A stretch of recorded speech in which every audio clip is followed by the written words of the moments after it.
So this week we're going through eschatological options.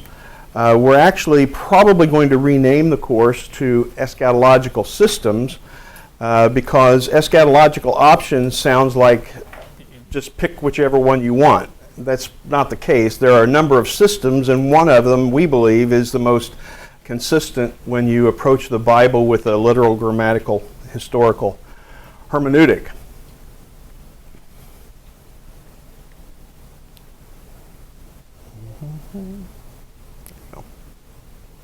So for the course, I've got 3 books. One of them is actually, the one on your left is 4 Views of the End Times. I don't know if you're familiar with Rose Publishing. They put out lots of Bible charts. It's a really good resource for you. If you're looking for things that will give you a quick overview of tons of different things, whether it be cults, end times, doctrines, history of the church, they just have a huge number of resources. They also, most of their stuff is available in PowerPoint format as well, so you can incorporate things that they have done into your teaching material if you're interested in that. I think it's rosepublishing.com. So that's an overview. So it kind of gives you just a real quick, handy reference if what we talk about slips your mind. I went through it last night, and it's like maybe 10 pages or so, but it deals with the main views of the end times. Then the next one's a little bit heavier. 3 Views on the Millennium and Beyond. That deals with the pre, post, and amillennial views. And that, when we talk about pre, post, or amillennial, that has to do with whether the second coming of Christ is before the millennium, post, after the millennium, or amillennial, meaning that there will not be a 1,000-year reign of Christ on the earth, but rather it will be an indefinite, long length of time, and in spiritual form, not in literal form, on the earth. So this book is in the form of someone presenting their view, then the other 2 authors responding to that view. So it gives you a good interaction back and forth on the arguments and how someone might approach you if they're trying to show you the other side and responding to things that you might say. So this kind of book is really helpful as you're trying to develop your skills in defending your particular view. And then the rapture question by Dr. John Walvoord, one of the most well-known and prominent dispensational theologians of the last century, was the president and chancellor of Dallas Seminary before he went home to be with the Lord. And so you won't go wrong anytime you read any of his stuff, just like Jimmy mentioned Dr. Showers last night. You won't go wrong reading any of his books. You won't go wrong reading any of Dr. Walvoord's books either. And there are a number of men like that, but he is one of the most well-known and respected. And then for the rest of the requirements, so those make up a total of 25% of your grade, just going through those, working through those. I hope you will do that. Not just skim read them, but really work through it and interact in your mind. So the other part is an 18 to 24 page paper, and I'll show you where to actually get this information on the web in just a moment. So an 18 to 24 page paper, and what you'll be doing is in 1 to 3 pages you'll be dealing with each of these questions. So you can see the first one is one of the bigger ones, but all of them are pretty significant. So 1 to 3 pages. You're not going to be able to write everything you know about these in just 1 to 3 pages. But and so you'll be tempted to write 50-page papers, but if you all write 50-page papers, or everybody who's enrolled writes 50-page papers, when it's a 20-page requirement, you can see what it's going to do to my 20% that I devote to this part of my ministry. So, for example, briefly summarize the major views concerning the nature and timing of the millennium, relative to the rapture and second coming of Christ, as well as the major views concerning the rapture and the tribulation and the relative timing of the two. So this is just a quick summary. You can do basically in 1 or 2 or 3 sentences each one of those components in there, so you have 1 to 3 pages. So that's just an introductory overview. And then going on, explain and present the biblical case for the pre-tribulational, premillennial dispensational view, and obviously we'll be getting into that more to explain exactly what those are and how those work. And actually, based upon the course, this course, you're going to be exposed to how to answer or how to deal with every one of those points over the next 10 hours. So you'll be able to begin to think through it. And so Jimmy has set his up so that you can do an oral exam. I think when we're doing work at the graduate level, there's good to be a balance between both, because if you're going to be doing some serious work, you're going to need to be doing some writing and researching as well. And it's a different animal. It's not necessarily easier or harder. It's just different. And so I think developing some writing skills is helpful as well. So that will be for my course. Now, as far as that's the only cutesy animation I've got on the whole thing. I had to do it.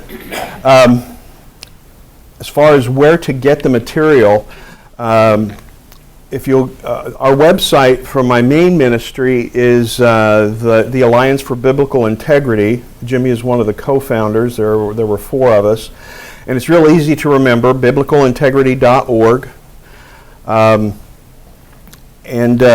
I deal with any number of topics. This is a big topic going on right now. The Harbinger, his second book just came out yesterday. I'm halfway through it and about ready to enter into another firestorm, I think. Anyway, for those of you who have kept up with that, you know what I'm talking about.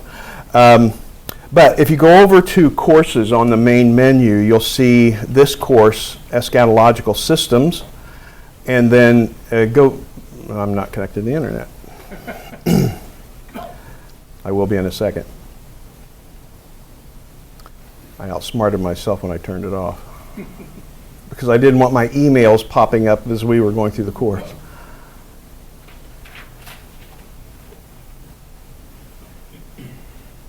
It's coming. And if not, I'll get it after the break and we'll look at it then. Okay, there we go. If you go to that page, then you will see down here the student notes. If you want to go ahead and download them even now, you can do that. If you'd prefer to take notes on your computer and have the notes there, they're actually in PDF format, but I can make them available in other formats as well if you don't have a way to convert them. And then the course assignment is there as well, and it details the specifics on the paper, including formatting.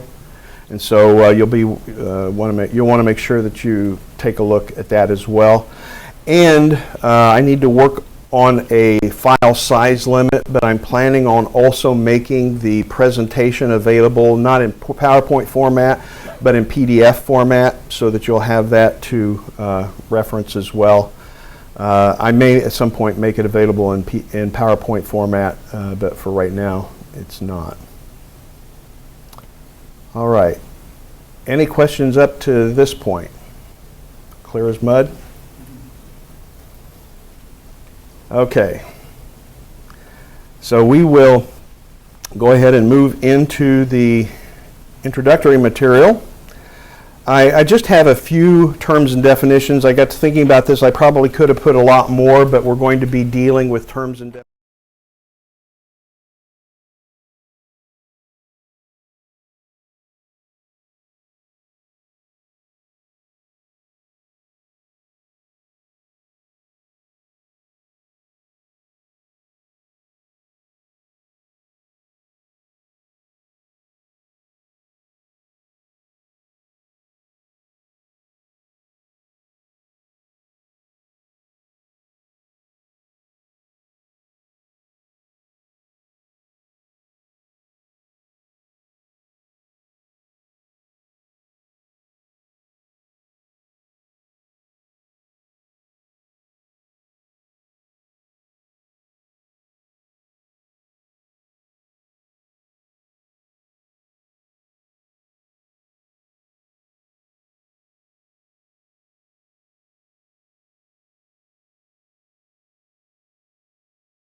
the revelation of Jesus Christ. The book gives its own title there. That's the title of the book, The Revelation of Jesus Christ. So it's Revelation, the apocalypse of Jesus Christ. We could put it that way.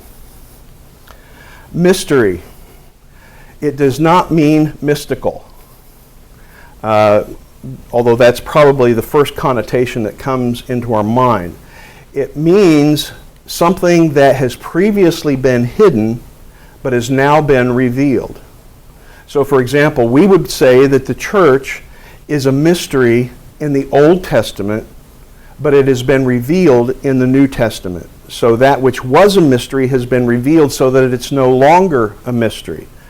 Another good example of this, and it's also an example of a verse that is very commonly misused, is in 1 Corinthians chapter 2, I think it's around verse 8 or so, verse 8 or 9, where it says, I think it's verse 8. Remember where it says, eye hath not seen, ears not heard, all the things that God has prepared for those who love him, I think. I'm not sure the exact quote. Frequently that word, or not that word, but that verse is used to say, oh, heaven is, and what God has prepared for us is so amazing that we can't even imagine what it will be like. Well, I'm sure that's true, but that's not what that verse is talking about. Because the very next phrase in the next verse says, but he has revealed them to us by his Spirit. So that which was inconceivable has now been revealed to us. So it's not talking about the amazing future, it's talking about the truths surrounding knowledge of God that were previously hidden before the church was revealed and before the Spirit came to indwell us, but now those things have been revealed to us by his Spirit. I'm even getting cold now, Rick, so maybe I know they have to be, I'm starting to see icicles form.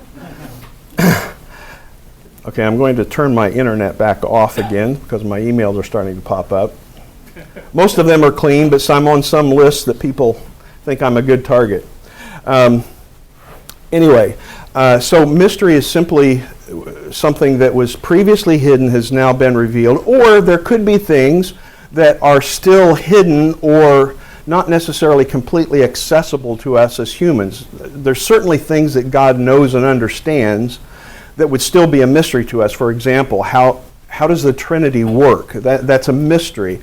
And even as much as we talk about it with our finite minds, it's something that we can't completely comprehend. And of course, there are some things that are spoken of but aren't revealed. For example, there were things that Daniel was told that he was told to seal them up till the end. Well, there's going to still be some things in the future. In the book of Revelation, it talks about there were 7 thunders as well, but we don't know what those were. So there's still some things that we know about, but will only be revealed in the future. And then Daniel's 70 weeks, that comes from Daniel chapter 9, where it talks about that there will be 70 weeks that will be appointed to the making of an end of sin to bring in the everlasting kingdom and all those things. Well, all of that has not been accomplished yet. So the end of the 70 weeks, the completion of the 70 weeks, must still be in the future because the things that are said to be completed by the end of the 70 weeks have not yet been completed, despite what some people say. Well, one of the things that we'll be looking at is full preterism, which means, and we'll get into the detail, but those people who hold to what's called full preterism believe that the rapture, the second coming, the resurrection of the saints, all those things already happened in 70 AD. And so the completion of the 70 weeks happened 2,000 years ago. So when we talk about Daniel's 70 weeks, as you look at that prophecy, another thing we find is at the end of the 69th week, the Messiah will be cut off. And we would understand that to be the crucifixion of Christ. And then there's still one more week, or week of years, which is 7 years, that the things that it talks about, those things didn't come to pass, although the cutting off of the Messiah did come to pass. So what we see is that there must be some sort of gap in that, and that's not unusual in prophetic language. A lot of times when the prophets look into the future and God gives them revelation concerning what's going to come, a lot of times we talk about it in terms of seeing the mountain peaks. So if you're in the distance, or you see mountains in the distance, and you're at quite a ways from them, as you look, you'll see a peak here, and then a peak here, and a peak here. But when you actually get closer and you go up on the top of the first peak that you see, you find that the next peak is maybe 15 miles beyond the first peak, and there's a lot of things happening in between those two peaks, but from a distance, they look like they're consecutive and real close to one another. Prophecy frequently functions that way. The prophets weren't always didn't always understand everything that was happening in the valleys between those two peaks. They just saw some major events out in the future. And so when people criticize us for saying there's a gap in the 70 weeks, one, the language of the text seems to allow for that, and secondly, that would be consistent with the way some things are revealed prophetically. So, for example, the Old Testament. The Old Testament talked about the coming of the king, the ultimate king who would come, the son of David, who would sit on the throne of David. They saw the coming basically as a single event. The king will come and establish his kingdom, right? But the king came and the kingdom wasn't established. Why wasn't it established? Because he was rejected, right? So that coming to set up the kingdom actually has two parts. The Old Testament did see the cutting off, but they didn't understand the full implications. Isaiah 53 talks about the fact that the Messiah will suffer. The servant of God will suffer. And we know that Isaiah 53 very clearly describes what happened during those final hours that Jesus was on the cross. And yet the kingdom did not come, and they were looking at that. Now, concerning the coming of the kingdom, the day of the Lord, if you're thinking about the Old Testament and the big idea in the Old Testament, the thing that the prophets were looking at related to the coming of the kingdom, as you get into the later prophets, one of the things that you see is that, for example, Joel refers to the great and terrible day of the Lord. There are other prophets that refer to the day of the Lord. However, if you're studying this topic, the day of the Lord, what you find is that most frequently it's referred to as that day. It doesn't say day of the Lord, but it says that day. In that day, this will happen. In that day, this other thing will happen. So whenever you see that day, and it seems to be talking about a future event, it's most likely talking about that coming day, the day of the Lord. Now, what is the day of the Lord?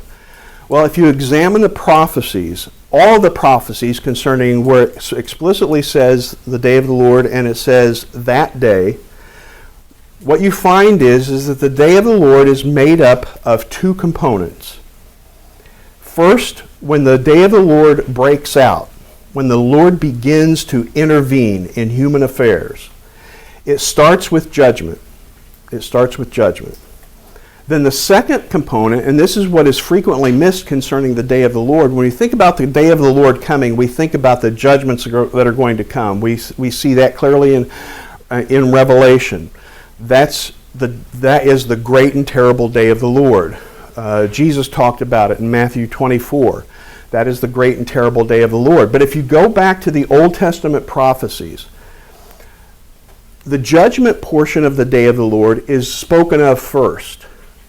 But what you will consistently find in most, if not all places, is that followed by that, he talks about a restoration.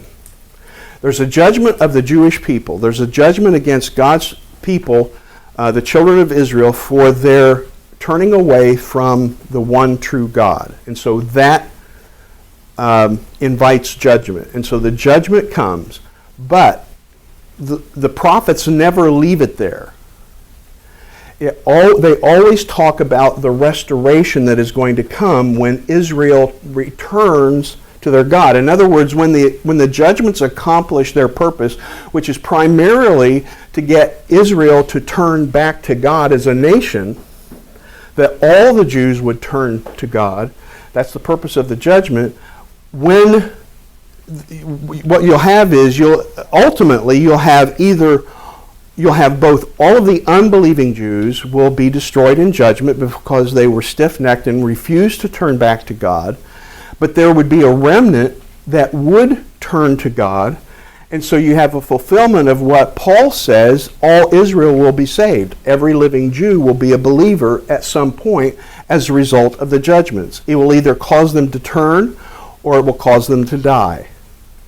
And so that is what the day of the Lord is. It's made up of two parts. Now that will have significance when we get into the dispensations here in a little bit, because I look at the seventh dispensation a little bit differently than what you'll probably run into in most commentaries. But I'm still working on this, and we'll get into it when we get there, but I think you'll see why I handle that seventh dispensation a little bit differently, the last dispensation, according to most dispensational frameworks. So another thing about the day of the Lord, the big prophetic event that is coming, that is on the horizon, is the day of the Lord. Now, preceding that, we believe the rapture of the church will occur, which will allow the day of the Lord to break forth on the earth, because the church, those believers from the day of Pentecost, those believers in Christ from the day of Pentecost until the rapture, we are not appointed to wrath. And we'll get into more of those details as well. But suffice it to say, for now, we will say that the church will not be here during the day of the Lord when it begins. Now, we will be here during the second part of the day of the Lord when the blessing comes, because in Revelation 19, we see the church returning with Jesus Christ to the earth, clothed in white, where we will be with him, and we are heirs and joint heirs with him, and we will rule and reign with him in the kingdom, which is the second part of the day of the Lord. But we will not be here during the first part, because that is when God pours out his wrath upon the earth, and we are not appointed to wrath. In fact, we will be kept out of the hour of trial, as Jesus puts it to one of the churches in one of the seven churches in Revelation. Now, going back to this mountain peaks scenario, when the day of the Lord was prophesied, they didn't always know exactly, well, they didn't have the book of Revelation, for example, so they didn't know the details about it. And when you have a Babylonian army on your doorstep, and they're about ready to flatten Jerusalem and destroy the temple, that is a day of the Lord. That is a day of the Lord. That is not the great and terrible day of the Lord, but that is a day of the Lord. Prophetically speaking, that is a day of the Lord. So when God intervenes, and in this case through human agency, through the Babylonians, through the Assyrians in 722 BC, through the Babylonians beginning in 606 and over a 20-year span to 586 BC, God visits the day of the Lord upon the nation of Israel, first the northern kingdom, then the southern kingdom. And so that is a day of the Lord when the Lord intervenes in that way. And that matter of God using human agency to carry out his work and to carry out his judgment and to bring the day of the Lord is significant in another area, and that has to do with the timing of the tribulation in relation to the rapture. Now, one of the things that we'll get into, and I'll just touch on it right now, one of the things that we'll get into is there are multiple views concerning the timing of the rapture in relation to the tribulation. The pre-tribulational rapture, the mid-tribulational rapture, the pre-wrath rapture, the post-trib rapture, the partial rapture. We'll be looking at those. But let me just say this now, that the mid-trib rapture says that the church will be here on the earth during the first part of the tribulation period. And the pre-wrath rapture view also says that the church will be here during the first half, or the majority of the first part of the tribulation. And they say that this is because this is the wrath of man and the wrath of Satan, and the rapture occurs before the wrath of God. However, this matter of God using human agency is very significant, because the days of the Lord in the past were always carried out through human agency. And when you look at the wars, the first four horsemen of the apocalypse, when the first four seals are broken, who is it that breaks the seals? Jesus Christ. So if he's unleashing the day of the Lord, then it's using human agency, right? But it's still the day of the Lord, and it's God's wrath through human agency. So that completely destroys that argument that the church is here because this is a wrath of man rather than the wrath of God, because it's the Lord himself who breaks the seal and unleashes the day of the Lord. It's his wrath.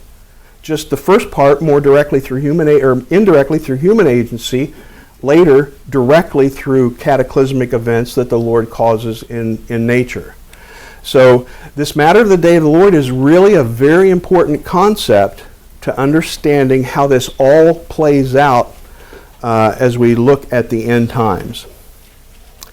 All right, and we'll be picking up more definitions as we go, but those kind of get us started so that when I refer to a few things,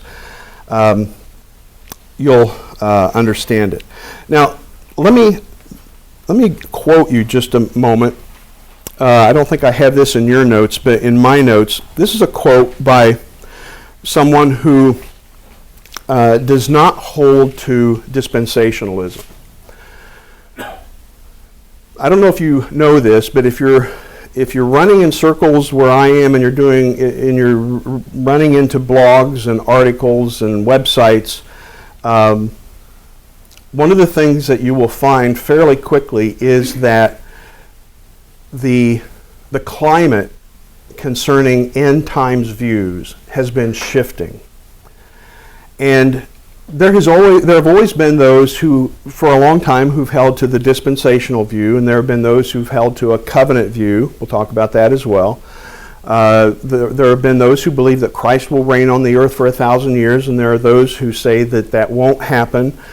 So those discussions and debates have been going on. And basically, from the dispensationalist perspective, you could look at it as dispensational views and non-dispensational views. And those who held the other views kind of took that approach. This is what they believe. This is what we believe. We don't think that's right, but and this is what they would say.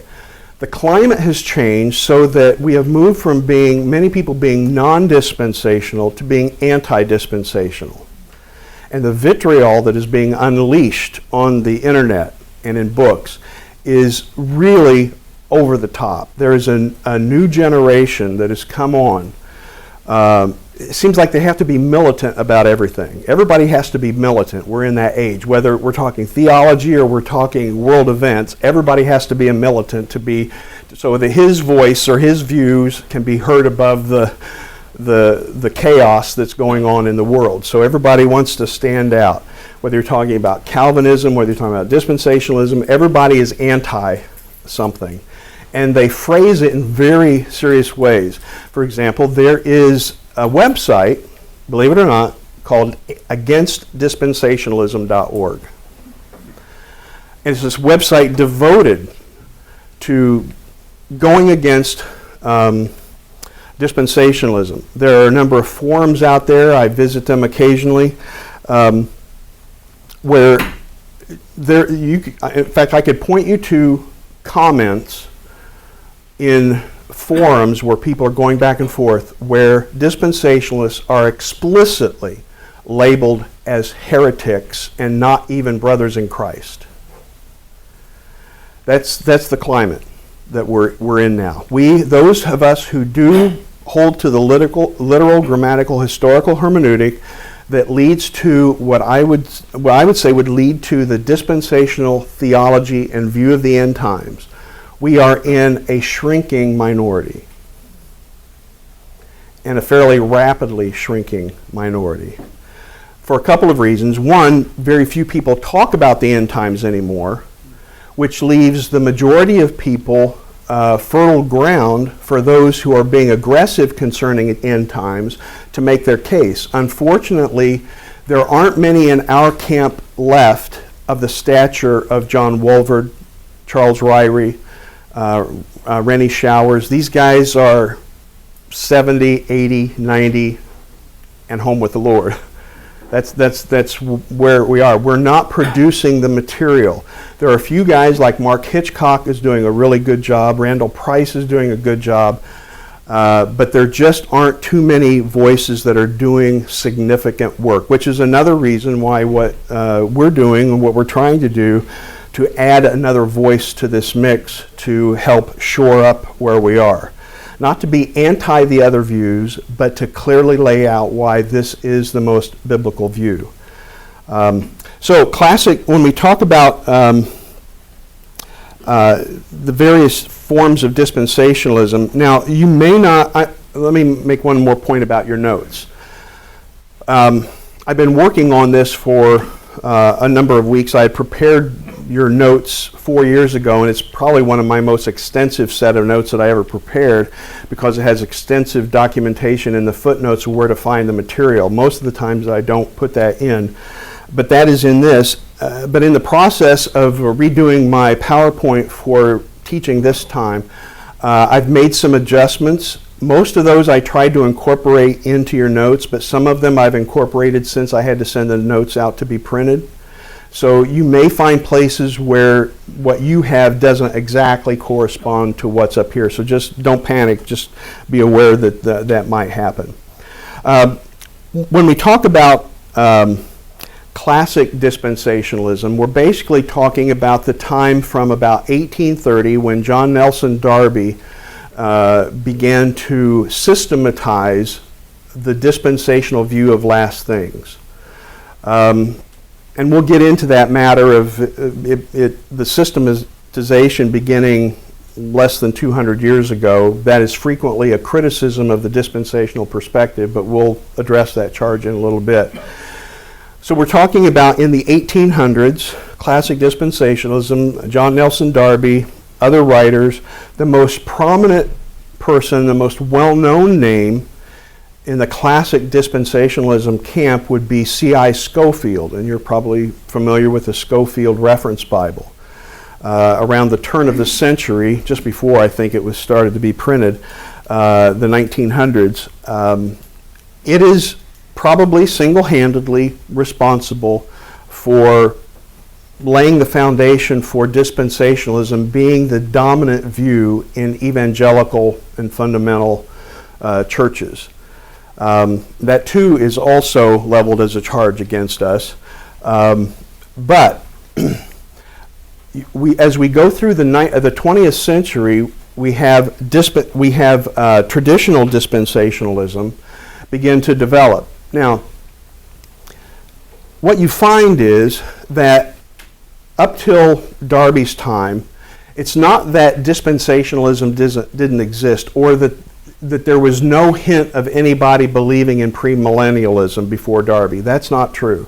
In fact, most of the church fathers, going all the way back for 2,000 years, especially at the beginning of the 2,000 years, held a premillennial view. They didn't necessarily hold a pre-tribulational view, but they held a premillennial view, meaning that they believed that Christ would come and establish a literal kingdom on the earth. Now, the nature of that kingdom is a little bit different than what we would understand it, but it's not that there wasn't anybody who was premillennial. There were, and it's demonstrable.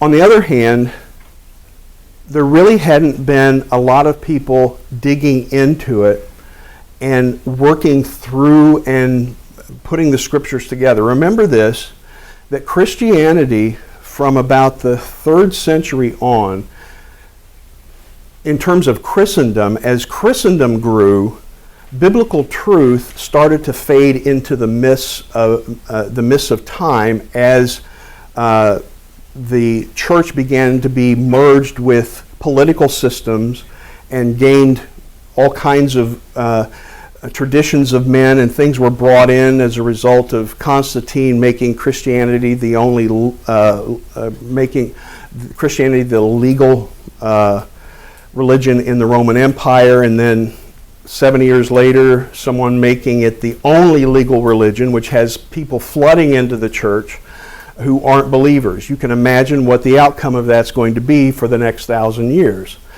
And when you get to the when you get to the Reformation, with Martin Luther and Zwingli and others, Huss and Wycliffe and others, they start cutting through the fog a little bit, and some of the truths that had been hidden for centuries began to become more clear. And people started embracing things. It's not that they weren't there, and it's not that they weren't in the Bible, and it's not that that nobody held to them. It's just that it wasn't the majority view, and it had been lost throughout the last 1,400 years or so before that. And so they started to reintroduce things and develop things. So for example, if you pick up Ryrie's systematic theology, it's going to have things laid out in a systematized way that is very easy to work through, all the doctrines that are found in the Bible, and in a way that was not found in the 5th century or the 10th century or the 15th century. So as God has given pastors and teachers and evangelists to the church for the building up of the body of Christ, then things have become more developed, more systematized, and which is good for our Western way of thinking, because we tend to like things in order and broken down into categories. It's just the way we tend to think. The same thing happened in dispensationalism. Dispensationalism is a theology. It's not a way of understanding the Bible. It's not a hermeneutic. It's not a method of interpretation. That's what we're accused of, but it's not. Dispensationalism is a theology that comes from approaching the Bible in a particular way, according to certain principles. So if you don't get anything else this week, write this down. Dispensationalism is not, not, a hermeneutic. Which hermeneutic, and we'll look at that in a minute, is not, a hermeneutic is a principles used to interpret the Scriptures. We do not interpret the Scriptures dispensationally. Dispensationalism is where we end up, not where we start. We approach the Bible in a certain way, and dispensationalism falls out of that. It's the result. Now, unfortunately, you will still run into the phrase dispensational hermeneutics, not just by our enemies. Some in our camp also use that. In fact, in a couple of weeks, I will be out in Kansas City with a group called the Council for Dispensational Hermeneutics. It's the most unfortunate title that anybody could have given to their group to hold fast to dispensational theology. It's a think tank, basically, of some of the most well-known dispensational thinkers and theologians of this day. But they chose dispensational hermeneutics as a name for their organization. I prefer they had said dispensational theology or something other than dispensational hermeneutics, because it feeds right into the accusations against us. But it is not where we start. It's not how we approach the Bible. It's what we learn from the Bible, approaching it in a particular way. At the end of classic dispensationalism, probably the most well-known person toward the end or during the transition into what I would call traditional or normative dispensationalism, dispensationalism as we have historically known it from our perspective, was Lewis Sperry Chafer, who was the founder of Dallas Seminary. He was right in that transition. He was still part of the classic dispensational camp. Now, one of the things that you find is, and these are the charges, these include the charges that are leveled against us, is some of the early dispensationalists are quote mined meaning people go for quotes, and those who oppose dispensationalism will grab those quotes and say, see, this is what dispensationalists believe. Well, the fact is that as they were working through this, not everybody said everything and phrased everything in the best way. There may be some better ways to look at it, and later dispensationalists corrected those errors and saw the weaknesses as, and that's part of the discussion, isn't it? Isn't that how iron sharpens iron?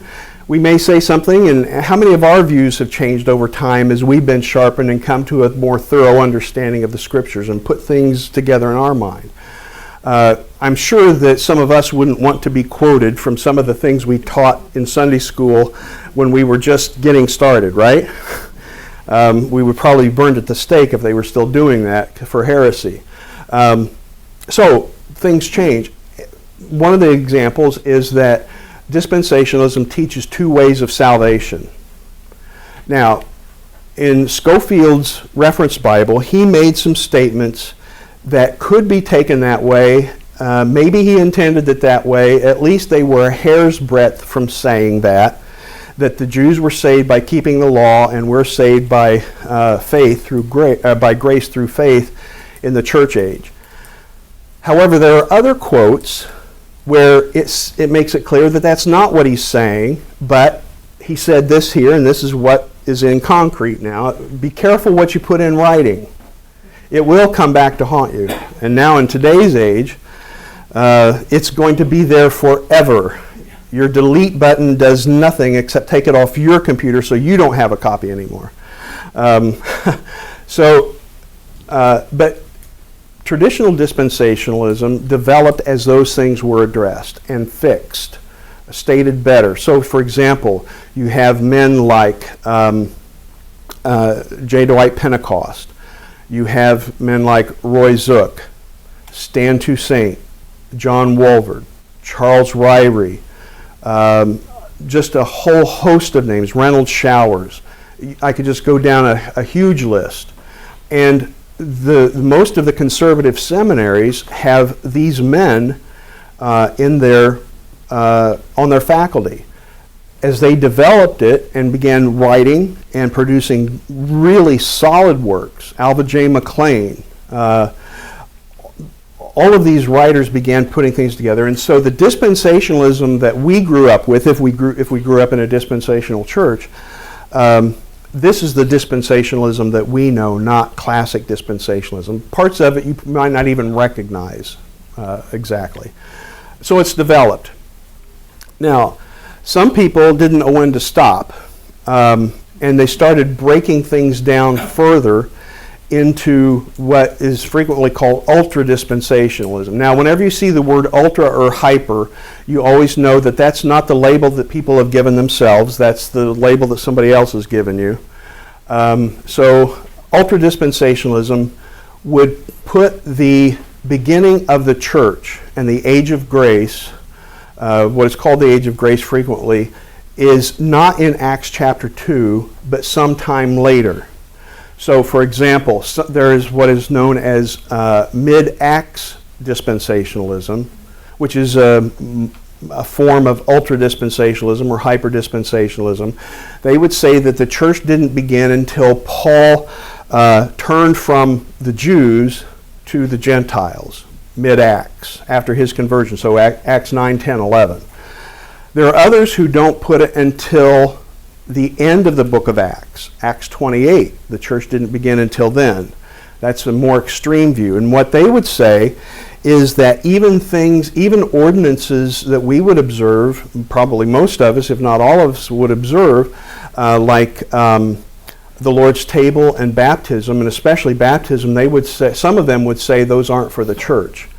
That we should only look at Paul's writings. Basically, none of the rest of the New Testament has really significance for the church today.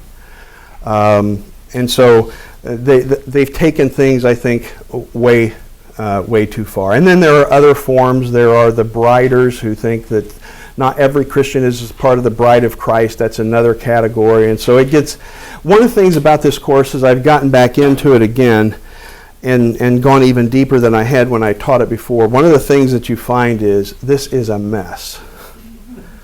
It is a mess, and trying to sort this out and untangle this